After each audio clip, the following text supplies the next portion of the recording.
guys, Jasper here today with Reclaimer Reach, bringing you my thoughts on 343 sacrificing co-op campaign for 60 frames per second. If you are unfamiliar with what frames per second are, they're basically how quickly frames in a television picture or film or a game move across your screen. I mean, there's a lot more science to it, but if I were a scientist, I wouldn't be doing this. I'd be busy doing other sciencey, stuff. So the first thing to note about this subject is Halo 5 looks fantastic.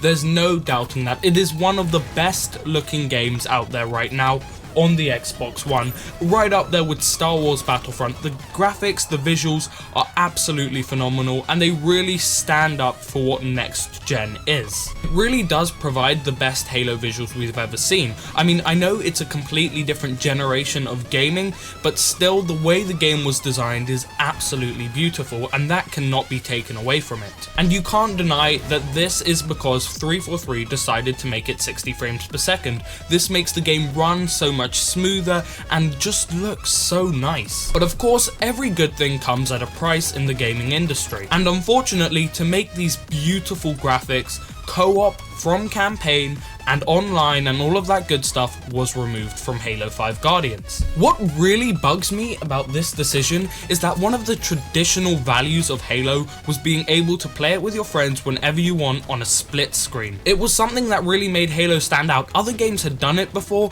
but Halo was such an original game, and being able to split screen with your friends was just so much fun. It is one of those traditional values of Halo that I think older fans really cherish, and I do myself. I remember playing games like Halo Reach split screen with my friends and absolutely loving it. I remember even on the day Halo 5 came out, I bought a new controller just to be able to play it co-op with my brother, and I legit spent at least 20 minutes trying to understand why I could not connect the second controller to the game until I googled it and absolutely shattered my heart. But the fact is, we're in a new generation of gaming. There's a whole new host of people playing the game, and it seems that gaming has really taken a shift from playing with your friends in your living room to always playing online with them instead on your own individual screens. When you look at big games of this generation, you're seeing Destiny and Star Wars Battlefront, both of these games having very limited or no split screen capabilities at all. So in terms of 343's decision for marketing and getting more sales,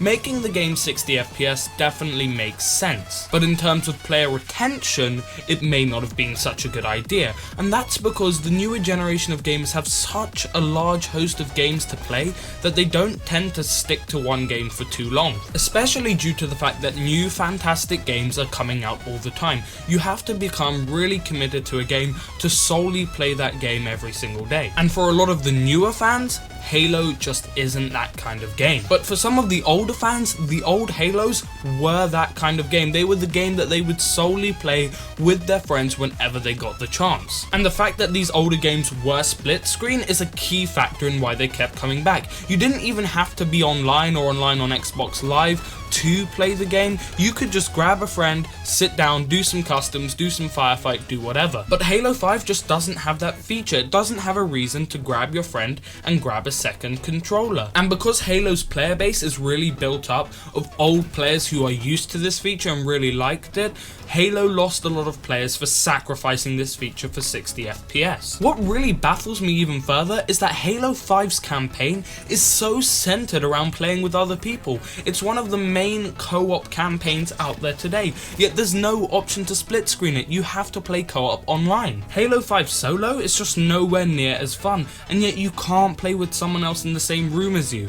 It absolutely makes no sense to me. If they want to go the whole solo FPS route, why didn't they make the campaign more of a solo experience? However, it has to be said that Halo's multiplayer is absolutely fantastic. It's so fluid, so clean. When you look at other games such as Destiny, the multiplayer doesn't even nearly compare. It's laggy, the frame rate drops a lot, but in Halo 5, the frame rate is always solid and the game is always looking nice and crisp. And everyone knows that Halo 5 was centered around multiplayer, and for this reason, because they wanted to take the multiplayer route, making the game 60 FPS does make sense. And for that reason, I'm saying that I think market-wise, 60 FPS makes a lot more sense. It makes Halo a competitor graphics wise, and it makes it one of those games that appeals to newer players. But if you want to look at Halo's actual community, making it 60 FPS and chucking away split screen definitely hurt the player count and definitely got a lot of older players upset. Anyway, that's it for today's video, guys. If you agree or disagree with me, let me know in the comment section down below, and let me know which do you prefer, 60 FPS or split screen. If you're new around here, make sure to drop a like and smack that subscribe button, because we are so close to 3,000 subscribers and we have loads of awesome Halo content planned for you guys. Also, don't forget to follow myself and Reclaimer Reach on Twitter. Both links will be in the description, so make sure to go and follow us to keep up to date with the latest and greatest Halo news. Anyway, my name has been Jasper with Reclaimer Reach, and you stay safe, Spartans.